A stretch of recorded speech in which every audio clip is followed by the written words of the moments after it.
early on. I don't know why it is in basketball, but it's true in pro basketball as well as college. The team that goes out to that big lead, the other team always comes back.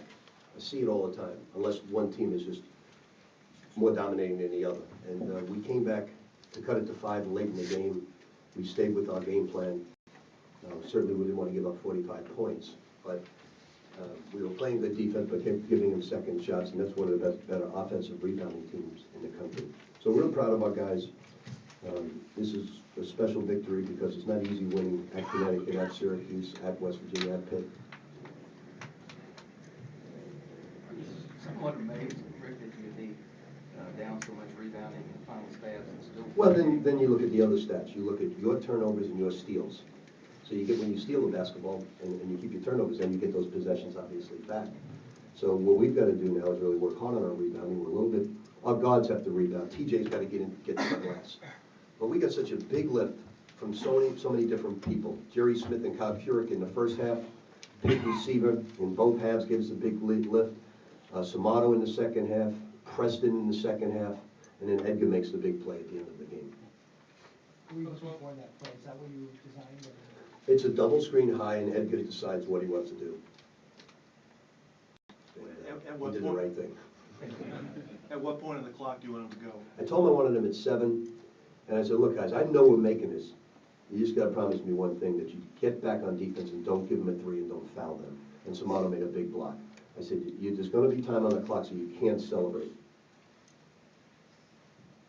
talked too about Preston played down the stretch. I think he had 7 or 8 before that. Him and Swap, I mean, Swap didn't do much in the first half, and then we kept running some pick and pops with him. Normally we send Samato at the high post and set the screen, and we roll him. This time we set it with Swap, and we ducked in Mato, and we knew Swap would be open because they blitz it pretty hard. What were you looking for out of Curry, Rick, when you put him in with I just didn't feel Reggie was playing well. As I always say, this team's like a box of chocolates. You got 13 scholarships. Go with the next piece of chocolate, and we put it in, and that's what we did with Kyle. You know, he gave us a big lift, made shots, and did some good things. So certain nights, we don't have a dominating basketball team, as you can see, but we're intelligent. We make good plays, and we just got to pick the right piece of candy at the right time. And if you don't throw them out there, you don't know who's the right piece of candy. Samato, it seemed like he was kind of hanging his head at the start when he didn't get off to a great start. Did you tell him anything special? I told him, you're all right, big fella. Just keep going strong. Don't worry about it. Don't get down. And you'll score in the second half. Just keep your head up, baby. You'll be fine. And he was, obviously. Yeah, they're a great defensive team. They put a lot of heat on you. You're up to 10 wins now in the Big East. Is it too soon to look at the big picture? We're probably right now, according to Joe, we're in. But in the NCAA brackets, in Joe we trust. But you know, we've had a goal from the beginning of the season when things weren't going well because of our injuries to win 11 league games.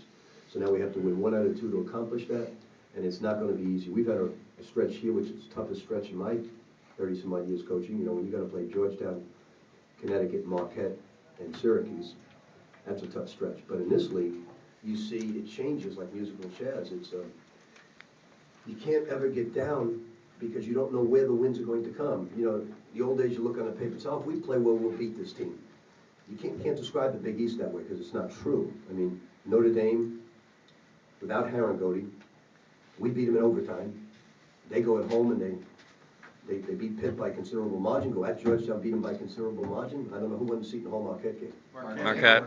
Marquette's had more close games than any team in America.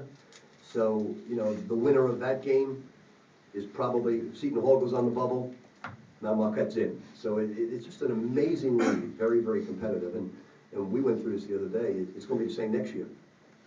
We thought this would be a little down this year. Look at it. It's the #1 conference by far. It's even stronger. Rick, 3 guys early with the 2 fouls, Jennings, Samuels, and Sosa. Obviously, changes the aggression. But anything else that has that part of the first half that? No, I just thought they played great. You know, they're tough to keep off the backcourt. And we've got a very young front court. You know, we're playing with sophomores and a couple of freshmen, and we're experienced in the backcourt. So they're just great on the offensive glass. And what they do is they beat you with dribble penetration. They force you to help. And when you help, you lose your man. He goes to the glass, you don't have box out position, or you rotate with a guard on a big, and then they overpower you. So it all starts with their dribble penetration, and that's how they get their offensive rebounds. Can you talk a little bit about the turnovers? You forced them into 14 in the second half, 22 for the Well, game. I told the guys, look, I didn't want to press much. I wanted to press sporadically in a contained press. I said, but we got to treat now in the second half the top of the key to the backboard as if it's our press. So we got to get after them. One guy's got to pressure the ball, the other four got to read. And the guys did a great job of getting in passing lanes and getting deflections. Anything else for Coach? Coach, would you say that you instilled fundamental basketball in the second half because things really turned around for your team? You know, we've been trying, I like to coach running, pressing teams and score 86, but you know, I came to the conclusion after coaching these guys that that's not the makeup of this basketball team. You know, everybody, like Carolina likes to stick with, why is my shirt there? Carolina likes to stay with their system of the number breaking, and after, there's certain teams that after a while, you just got to alter it, and we had to alter it when we started Terrence Jennings. Now we had to go, we weren't running that many pick and rolls in the beginning of the year, now we're 60% pick and roll, because to play Jennings and him together, you got to run that. So we changed our offensive scheme, keep our turnovers down, go inside to out, and the guys have done a, you know, to change midstream, they've done a brilliant job of picking it up and concentrating. So it's been fun coaching these guys, and I feel bad for them a little bit that we've had to change so many things mentally for them, because it's very difficult on them.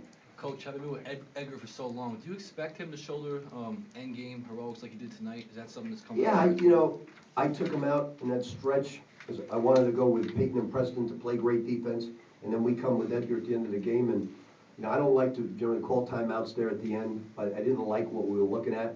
I called the play, I didn't like it, so we're gonna put it in his hands. He's gonna make the right play.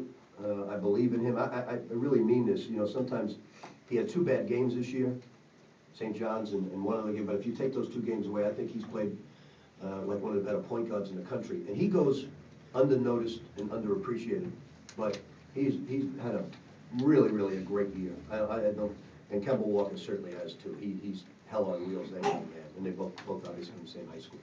Thanks, Coach. Thank you all.